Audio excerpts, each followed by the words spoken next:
इस्लामाबाद अमन मुज़ाकरात में शिरकत के लिए अमरीकी और ईरानी वफ़द पाकिस्तान पहुंच चुका है। मोअज़्ज़ज़ मेहमानों का पुरतपाक इस्तकबाल किया गया है। इस्लामाबाद दुनिया का नया सिफारती दारुल हुकूमत बन चुका है। मजीद बात करेंगे, रोही के एडिटर डॉक्टर अमजद बुखारी साहब ने हमें ज्वाइन किया है। जी अमजद साहब, बताइएगा, इस्लामाबाद में अहम मुज़ाकरात होने जा रहे हैं। अमरीका और ईरान के दरमियान होने वाले इन मुज़ाकरात को आप कैसे देखते हैं? एक तारीखी लम्हे से गुजर रहे हैं और पूरी दुनिया की बात की जानिब है। उसकी वजह ये है कि पूरी दुनिया अमन चाहती है। पाकिस्तान इस अमन को आगे बढ़ाने में अपना फ़ाल किरदार अदा कर रहा है। आप देखें कि अमन का सबसे बड़ा दाई इदारा जो अक़वाम मुत्तहिदा है, यूनाइटेड नेशंस, उसके सेक्रेटरी जनरल भी इस्लामाबाद की तरफ देख रहे हैं और उनका कहना है कि मुझे तवक्को है कि इस्लामाबाद से कोई अच्छी खबर आएगी। पूरी दुनिया इस वक्त इस्लामाबाद से किसी ब्रेक थ्रू की मुंतज़िर है और ये चाहती है कि ये जो आर्जी जंग बंदी थी ये मुस्तकिल जंग बंदी पर बदल जाए। तो इस्लामाबाद जो है एक ऐसा मरकज़ बन गया है इस वक्त कि जहाँ न सिर्फ आला सतह के वफूद पाकिस्तान में मौजूद हैं, पूरी दुनिया का मीडिया यहाँ मौजूद है, इस्लामाबाद में मौजूद है, बल्कि पूरी दुनिया जो है वो इसी तरफ नज़रें जमाए हुए है। पहले ये इजहार किया जा रहा था कि शायद दोनों तरफ के जो बड़े वफूद हैं वो इस लेवल के शरीक ना हों और शायद अमरीकी नायब सदर JD वैंस पाकिस्तान ना आए या अब्बास इराक़ची और बाकिर कालिबॉफ के हवाले से बात की जा रही थी। लेकिन अब ये एक बड़ा मरहला कामयाबी से तय पाया है कि अमरीकी वफद जो JD वैंस, स्टीव विटकॉफ और जेरी डेक्शर की सरबराही में पाकिस्तान पहुंच चुका है। इसी तरह जो ईरानी वफद है वो उनके स्पीकर बाकिर कालिबॉफ और उनके साथ साथ जो है अब्बास इराक़ची की सरबराही में पाकिस्तान पहुंच गया है। तो ये दोनों बड़े वफूद पाकिस्तान पहुंच गए हैं। इनका पाकिस्तान पहुंचना इस बात की दलील है कि दोनों फ़रीक़ैन जो है वो दुनिया में अमन चाहते हैं, दोनों फ़रीक़ैन किसी नतीजे पर पहुंचना चाहते हैं, दोनों फ़रीक़ैन जो है इस बात पर रज़ामंद हैं कि मुज़ाकरात होने चाहिए और मुज़ाकरात नतीजा खेज़ होने चाहिए। तो सबसे बड़ा मरहला और सबसे बड़ी कामयाबी पाकिस्तान ने हासिल कर ली है कि इन दोनों फ़रीक़ैन को पाकिस्तान ले आने में कामयाब हुए हैं। मंगल और बुध की दरमियानी शब जब पाकिस्तान की कोशिशों से ये जंग रुकी थी और आर्जी जंग बंदी हुई थी, तो ये तवक्को की जा रही थी कि इसे मुस्तकिल जंग बंदी में बदलने के लिए पाकिस्तान अपना किरदार अदा करेगा। उसी रोज़ ही जब प्रेसिडेंट डोनाल्ड ट्रंप ने इस बात का इजहार किया था कि वो इस आर्जी जंग बंदी के लिए राज़ी हैं और वज़ीर-ए-आज़म शहबाज शरीफ के इस पैगाम को भी इंडोर्स किया था कि उनकी ख्वाहिश पर जो है हम ये आर्जी जंग बंदी कर रहे हैं, तो साथ ही उन्होंने इजहार किया था कि वो तैयार हैं और मुज़ाकरात के लिए तैयार हैं और ईरान के साथ जो है वो एक माहिदा चाहते हैं। तो एक मरहला वो था जो तय हुआ और ये दूसरा मरहला दोनों वफूद की आमद है, ये तय हो गया है। आज जो बातचीत होनी है वो तवक्को ये की जा रही है कि ठोस पेशरफ्त होगी और कुछ इसका आगाज़ जो है अमूमी तौर पर सवारती मामलात में इस तरह होता है कि जब आप दोनों तरफ से कोई चार्टर ऑफ डिमांड होता है, मुतालबात होते हैं, तो उन नुकात पर बुनियादी तौर पर वो जो पहलू होते हैं जहाँ पर इत्तफाक़ राय करीब है या दोनों फ़रीक़ैन राज़ी हैं, तो वहाँ से आगे बढ़ा जाता है। तो पहला नुक्ता तो ये है कि दोनों फ़रीक़ैन मुस्तकिल जंग बंदी के लिए राज़ी हैं। दोनों फ़रीक़ैन चाहते हैं कि दुनिया में जो है वो अमन हो और फिर उससे अगला मरहला जो है वो सबसे बड़ा मरहला है, वो आबनाए हरमुज़ का है। उस पर बात होगी कि उसे खोला जाए और जो दुनिया की जो माशी तरक्की है, माशी मामलात स्ट्रकअप हो गए हैं, जमूद का शिकार हो गए, उसे बहाल किया जाए। तो इस वक्त जो है पाकिस्तान के अंदर ये दोनों वफूद मौजूद हैं। जब ईरानी वफद पहुंचा तो उस वक्त भी फील्ड मार्शल आसिफ मुनीर खुद जो है वो एयरपोर्ट गए और नूर खान एयरबेस पे उन्होंने वज़ीर दाखिला सैयद मोहसिन रज़ा नकवी के हमरा उस वफद का भरपूर इस्तकबाल किया। और फिर जब अमरीकी सदर JD वैंस की क़यादत में पाकिस्तान पहुंचा है नूर खान एयरबेस पे, तो उस वक्त भी फील्ड मार्शल आसिफ मुनीर और नायब वज़ीर-ए-आज़म इसहाक़ डार वहाँ पर मौजूद थे और उन्होंने इस वफद का इस्तकबाल किया। इब्तदाई तौर पर जो गुफ्तगू हुई, खैर मकदमी गुफ्तगू हुई, उसमें भी दुनिया में अमन और इस्तेहकाम की बात हुई और इस ख्वाहिश का इजहार किया गया कि ये जो आगाज़ है वो नेक नीयती से किया जा रहा है और तवक्को है कि दुनिया जो है वो जल्द अमन देखेगी।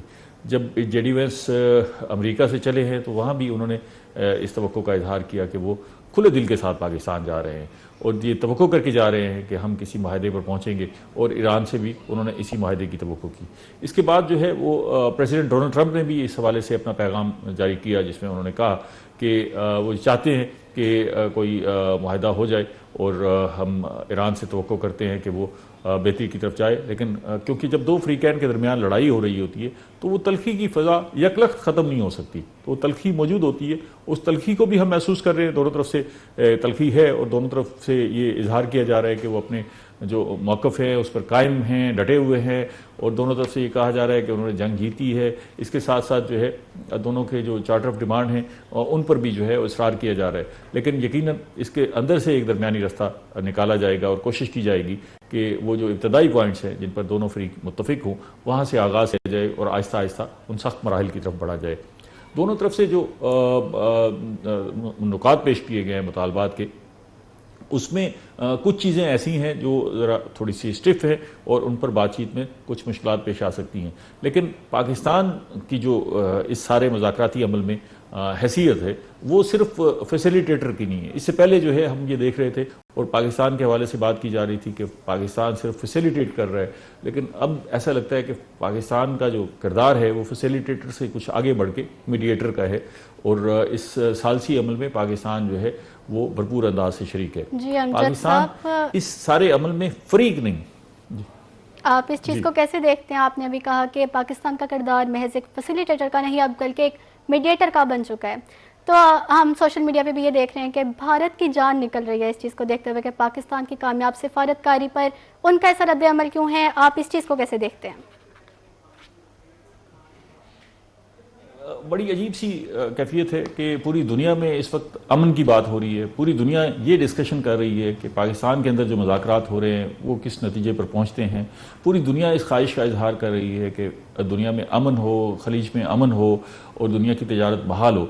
लेकिन भारत इसके यकसर उलट बात कर रहा है। भारत के अंदर ये डिस्कशन हो रही है कि ये मुज़ाकरात पाकिस्तान में क्यों हो रही है, पाकिस्तान को ये हैसियत क्यों दी जा रही है, पाकिस्तान को ये वक़्त क्यों दी जा रही है। वो इस पर अजीब हज़यानी कैफियत में मुब्तला है कि पाकिस्तान के अंदर इतना बड़ा ईरानी वफद और इतना बड़ा अमरीकी वफद आया है और पाकिस्तान होस्ट कर रहा है इस सारे मुज़ाकराती अमल को।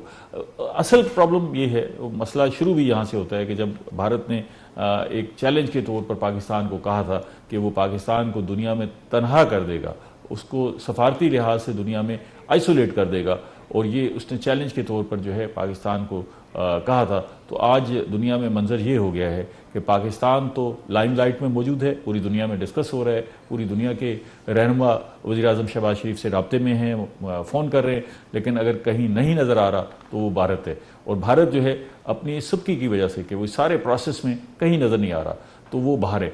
अब आप ये देखें कि भारत की ये ख्वाहिश है कि वो इस सालसी अमल में शरीक होता, तो भारत सालसी अमल में कैसे शरीक हो सकता है? क्योंकि भारत इस जंग में खुद फरीक था। भारत जब फरीक था तो वो सालसी कैसे करवा सकता है? जब ये वार शुरू हुई तो भारत की तरफ से इजहार किया गया कि वो मुकम्मल तौर पर इसराइल के साथ है। इसराइल को उन्होंने अपना बाप कहा, फिर उन्होंने ये भी कहा कि हम जो है ग्रेटर इसराइल के हक में हैं, महाभारत के हक। जब आप फरीक हों, जिस मुल्क के साथ, ईरान के साथ आप दोस्ती का दम भरते रहे, तवील अरसा दोस्ती का दम भरते रहे, और फिर अचानक आपने आंखें फेर कर उसकी मुखालफत शुरू कर दी, तो फिर ये मंजर जो है वो इसी तरह का होना था। तो फिर आप सालसी के लिए अपनी खिदमत पेश नहीं कर सकते, सालसी के लिए बात नहीं कर सकते, क्योंकि आप इस सारी जंग में खुद एक फ्रीक के तौर पे मौजूद है और आपकी सियासत है। आप भारत ने यह खुद कहा कि इसराइल हमारा फादरलैंड है, तो वो सालसी में अपना किरदार कैसे पेश कर सकता था? हमने पिछले दिनों ये भी देखा कि एक भारतीय टॉक शो में जब एंकर ने एक यूएस मीडिएटर के साथ गुफ्तगू कर रहा था और उस वक्त यूएस मीडिएटर ने उसको टोका इस चीज़ के ऊपर कि आप पाकिस्तान की इस चीज़ के ऊपर खिलाफ क्यों हैं कि पाकिस्तान एज ए मीडिएटर वहाँ पे रोल पेश कर रहे हैं, जबकि पाकिस्तान की सालसी का किरदार की पूरी दुनिया गवाही दे रही है। आप इस चीज़ को कैसे देखते हैं कि ओवरसीज़ भी अब यूएस के सिफारतकार भी आके हमें डिफेंड कर रहे हैं और भारत को निगोशिएट किया जा रहा है इस बात पे? आप इस पर ज़रा गौर करें कि पाकिस्तान का ये जो मंजरनामा है दुनिया में ये कैसे बदला है, और ये इस वक्त पैराडाइम शिफ्ट है। माजी में हम देखते हैं तो भारत के अंदर कोई भी वाकया होता था तो वो उसको दहशतगर्दी करार देते हुए उसे पाकिस्तान के साथ जोड़ता था। अच्छा, भारत ने इसे एक मुहिम के तौर पे पूरी दुनिया में पेश किया और पूरी दुनिया को कायल करने की कोशिश की कि दुनिया भर में अगर कोई दहशतगर्दी का कोई वाकया होता है तो उसके पीछे पाकिस्तान होता है। लेकिन अब ये मंजरनामा यकसर उलट गया है। अब दुनिया ये कह रही है, दुनिया देख रही है कि हम अमन के लिए क्या कुछ कर रहे हैं। तो हम जिसे भारत हमेशा दुनिया को ये बताता रहा कि जी पाकिस्तान जो है वो दहशतगर्दी का मरकज़ है, पाकिस्तान में दहशतगर्दी के मंबे मौजूद है,